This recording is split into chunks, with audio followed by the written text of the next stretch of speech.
Eh bien, il est clair que ce qui se passe en France en ce moment terrifie absolument les élites de l'Union européenne, car nous avons assisté à un développement très spectaculaire. À savoir que Marine Le Pen, au départ, on pensait qu'elle ne pourrait pas se présenter à l'élection présidentielle, mais il semble qu'après son appel, elle a maintenant l'intention de se présenter. Et en effet, cela va encore plus loin. Le Pen affirme toujours qu'elle est innocente et qu'elle fera à nouveau appel. Mais globalement, cela signifie que Marine Le Pen, semble-t-il, sera candidate à la présidentielle en France. Et que pendant l'examen de son appel, elle pourrait faire campagne sans bracelet électronique, ce qui était une des craintes, à savoir qu'elle soit fortement restreinte par un bracelet. Maintenant, bien sûr, il s'agit d'une Union européenne où la France est réduite à ne même plus pouvoir bloquer un accord de l'UE. Donc, l'accord du Mercosur est pratiquement unanimement rejeté en France. Les agriculteurs craignent d'être anéantis par cet accord.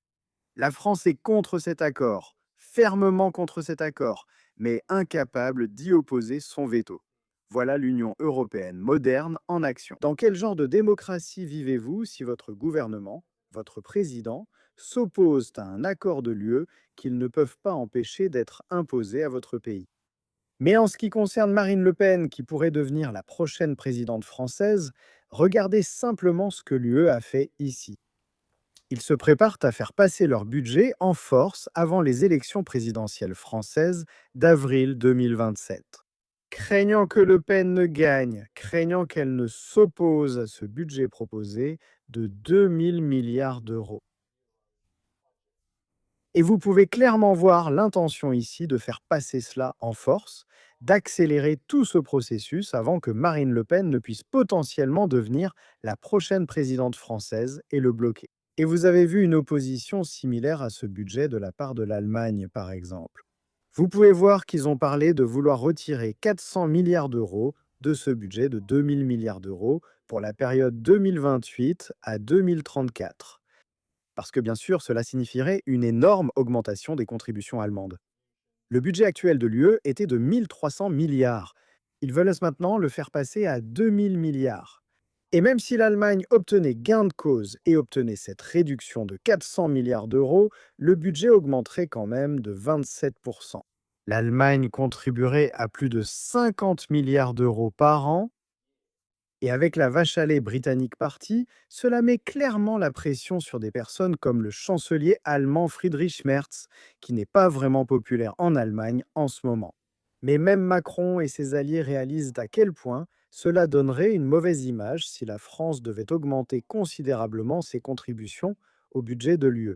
La grande idée de Macron semble être de trouver, je me souviens qu'on disait que l'UE était surtout axée sur le commerce, non? C'est de trouver de nouveaux impôts à l'échelle de l'UE pour financer un budget de 2000 milliards d'euros. Craignant que si les contributions de la France augmentent massivement, comme celles de l'Allemagne devraient le faire, cela aiderait bien sûr le Rassemblement national eurosceptique. Maintenant, en ce qui concerne la position du Rassemblement national de Le Pen, je viens d'écouter Jordan Bardella, car Jordan Bardella aurait été le candidat à la présidentielle si Le Pen avait été empêché. Il est en fait considéré comme moins eurosceptique que Le Pen, et même lui s'opposait au budget de l'UE. Il parlait en fait de la France qui réduirait de moitié sa contribution au budget de l'UE. Donc, concrètement, comment ça se passe demain? Si vous êtes élu, vous allez à Bruxelles, vous tapez du poing sur la table et vous dites non. En fait, on ne va pas payer, vous arrêtez le paiement parce que tout sera négocié. Il y a 27 pays, le gouvernement français se bat aussi pour réduire cette contribution. Donc, comment ça se passe? Vous avez plein de chances. L'Union européenne, c'est une grande copropriété. Bon, il se trouve que la France a des appartements parmi les plus grands, avec une des terrasses les plus spacieuses et le plus grand nombre de places de parking. Bon, sauf qu'aujourd'hui, la France, c'est... L'Allemagne la plus grande. On n'est pas très loin, on est juste derrière. Et notre souhait, c'est évidemment que la France puisse, dans la décennie qui vient, devenir la première économie européenne. On en reparlera. Mais la France n'est plus capable aujourd'hui de défendre ses intérêts sur la scène européenne. On l'a vu sur l'énergie, c'est-à-dire que grâce au nucléaire, la France devrait pouvoir bénéficier de l'électricité la moins chère et la plus décarbonée d'Europe. Comment?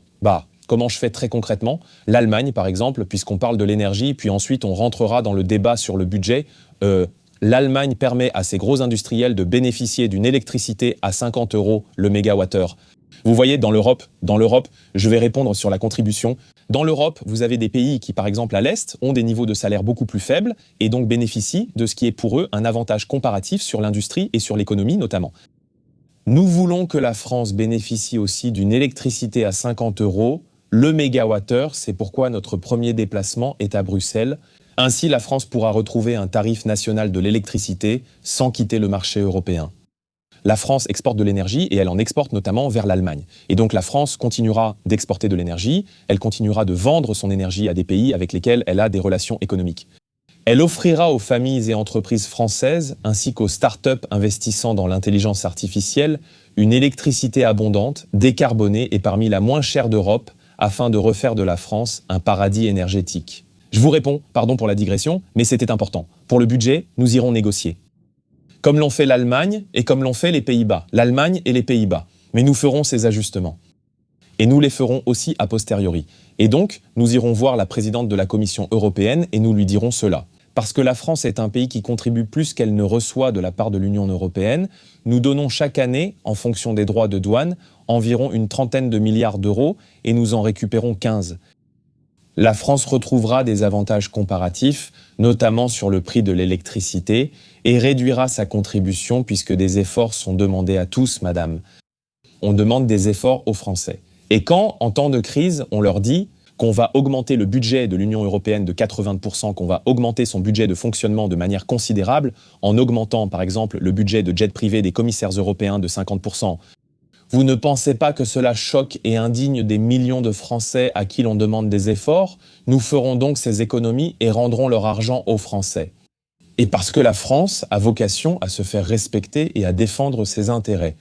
D'abord sur la scène européenne et dans cette copropriété qui est aujourd'hui, cette coopération de pays européens, nous négocierons une baisse de la contribution française comme l'ont fait les Allemands ou les Pays-Bas. Nous sommes aussi intelligents que nos partenaires européens. Et donc en plus de cela, d'autres exemples en France de l'establishment de Macron et de ses alliés sont décrits là comme mettant la France à l'abri de Le Pen avant l'élection de 2027. C'est très démocratique, n'est-ce pas? Essentiellement placer des fidèles de Macron à des postes clés pour empêcher le Rassemblement national de mettre en œuvre ce qui est décrit comme son programme populiste. Encore une fois, c'est un grand respect pour la démocratie, n'est-ce pas?